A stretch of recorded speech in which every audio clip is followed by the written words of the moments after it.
Hi, very good morning to all of you, and I'd like to thank the organizers for giving me the opportunity to talk about this important subject of India's E two-wheeler and three-wheeler growth trends, opportunities, and future outlook. So in the course of my presentation, I'll be talking about three things. One, touching about the current scenario of two-wheelers and three-wheelers in India. What are some of the key growth drivers for EV adoption and India's EV value chain from manufacturing to recycling? With this, I'm trying to lay the context for the first panel discussion that will follow shortly after this. So moving on, I think very well known fact, Indian two-wheeler market is the largest in the world. We're also the largest producers of two-wheelers. We've seen incumbent OEMs as well as some of the new companies that come into this space make rapid strides. We also recently crossed China, and that's what made us the largest market. We also see that motorcycles are in large demand, whether it's in the country or whether it's in the form of exports. We also see that e-two-wheelers have made up more than 1 million in terms of sales, with the likes of Ather, Ola Electric, TVS, Bajaj being the major contributors to this sales figure.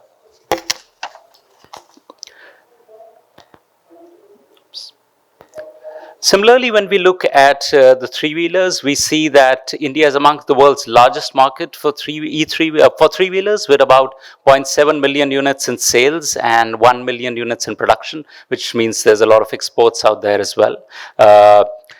There's been a rapid growth of about 46% in the last 3 years, which is FY21 to 24. A lot of it is fueled by the passenger segment of three-wheelers, which constitutes about 83% of the FY24 sales.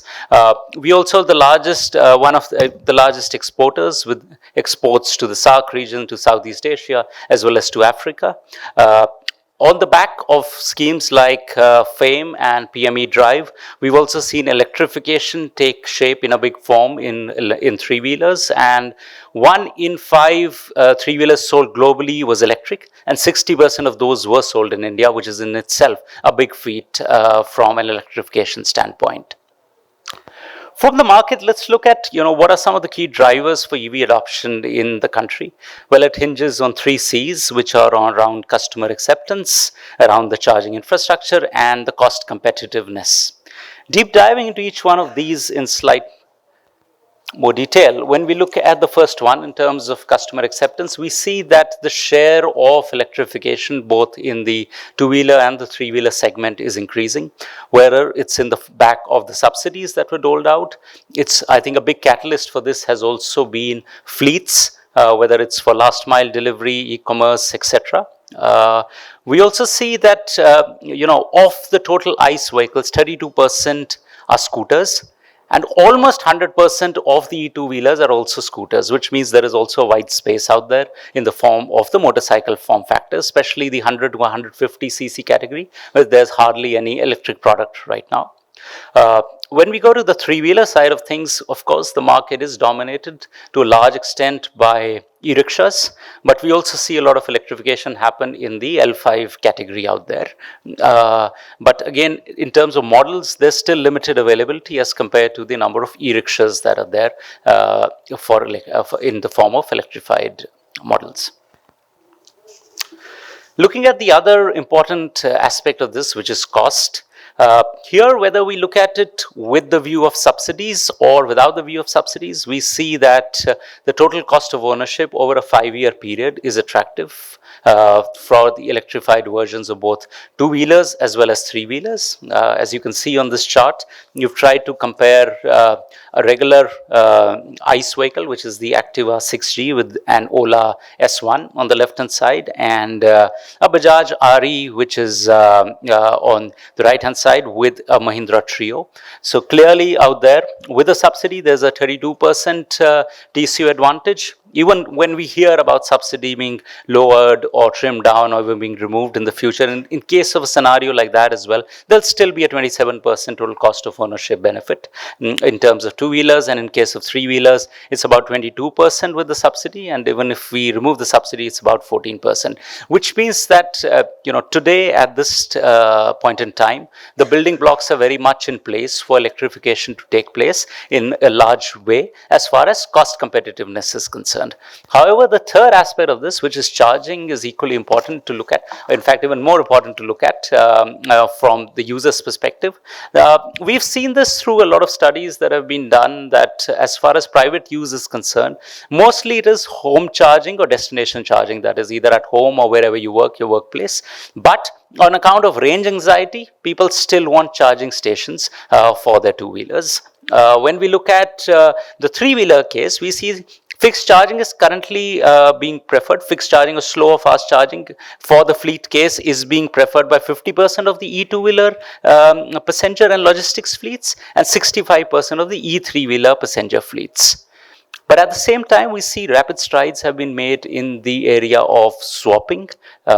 Some of it being constrained right now with the availability of swap stations. And we see a lot of players, especially in the fleet segment or the logistics segment, showing an increasing preference for swapping on account of the fact that the downtime is low, so the usable time of the vehicle becomes much higher, and most of these swapping stations being at the hubs like the warehouses, etc., it's acting as a big catalyst. After the 3Cs, looking at how the value chain is there in the country, whether we starting off from the battery side of things all the way till recycling. So within battery, with its mining, its refining, its cell manufacturing, pack manufacturing, in terms of platforms and manufacturing, how modularity is coming in on the chassis and platform designs. In terms of maintenance and repair, which is also a key area here, in terms of whether it's predictive maintenance, battery health and maintenance, software-driven maintenance with OTAs, the reskilling of the workforce, and very, very importantly for a country which doesn't have enough raw materials, urban mining in the form of recycling, and also the second use of batteries, which also hinges on the back of battery energy storage systems today. Deep diving into each one of these, if we look at battery, yes, it's a known fact that we lack sufficient reserves within the country for materials like lithium, nickel, cobalt, and are depending on imports. But there is a need to develop more and more processing and refining plants in the country. Essentially also talking about the fact that the chemist that makes the recipe, if that chemist or that technology is within the borders of the country, it will be much easier for us to manage things like price fluctuations, etc. However, if we remain completely dependent on this, we will be forced to accept market realities of certain price rises, even fluctuations in terms of supply, etc., because of concentration of these materials also in a few geographies globally. Yes, the EV manufacturing ecosystem is expected to rise, especially on the back of the ACC BLI scheme, but it still is a few years down the line when we will actually start seeing more of this happening on ground in India. When we look at the EV platforms, of course, it's been seen, whether it's been in the four-wheeler side, it's been in the side of trucks, and also in on the side of two-wheelers and three-wheelers, that there is a need for having dedicated platforms optimized for battery placement, via distribution and structural integrity, because the normal ICE platforms probably have weight in all the wrong places when it comes to electrification. So in order to be able to extract the right amount of range, as well as have the right dynamics and durability of the vehicle, dedicated platforms are essential.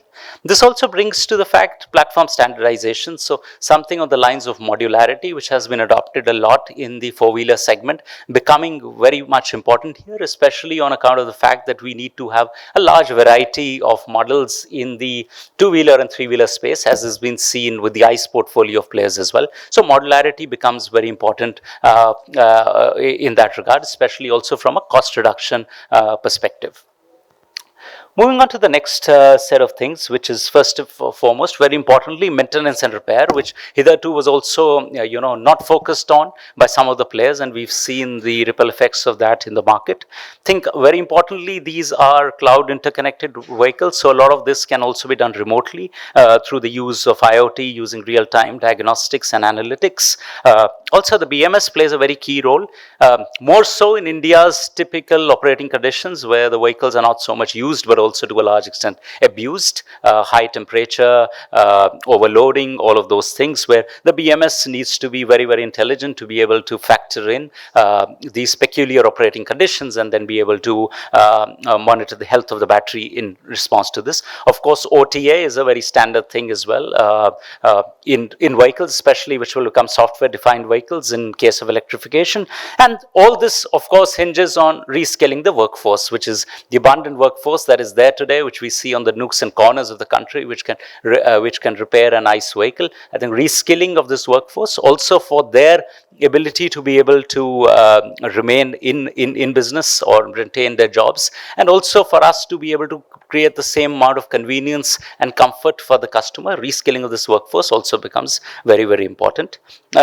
Finally, and very importantly, on the topic of recycling, well, India's battery waste management rules 2022 mandate 90% of material recovery by 2026.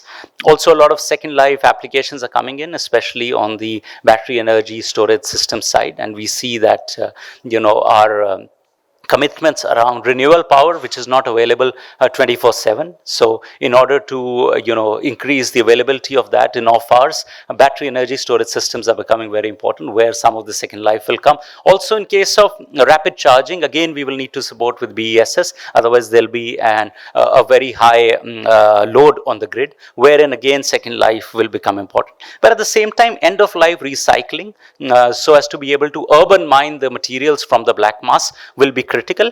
Our estimates suggest that if this is done in a very systematic manner, as of 2030, we will be able to at least be able to supply 25% of our raw material demand from just recycling, which is a big number for a country like ours, which doesn't have these raw materials. And we do also feel that the vehicle draft end-of-life vehicle mandate, which came in, should also act as a catalyst towards the overall battery recycling happening.